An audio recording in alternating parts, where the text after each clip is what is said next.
Welcome to One Chemistry. This is 365 Chemistry series. Daily one question for you. Here four different dicarboxylic acids are given.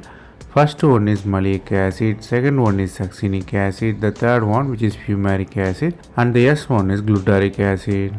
Here you have to find which one will undergo quick decarboxylation. The answer lies in the concept. For the decarboxylation, you should have COOH group nearby and the position of COOH group should be arrested. So bond rotation should not be there and COOH should be nearby. The answer straightforward will be malic acid because COOH is there and the double bond, the bonds are arrested, so it will not rotate freely. That is our answer. But let us look at the other possibilities. Succinic acid also people will imagine, but the single bond rotate always. So bond rotation is free, it will not form quickly. If you look at the fumaric acid, CO groups are far away and it will not be in perfect position to form anhydride.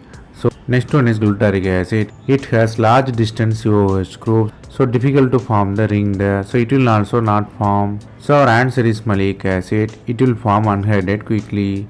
The concept you have to learn here is to form anhydride, COH group should be nearby and COH group should be static and should not be freely rotating.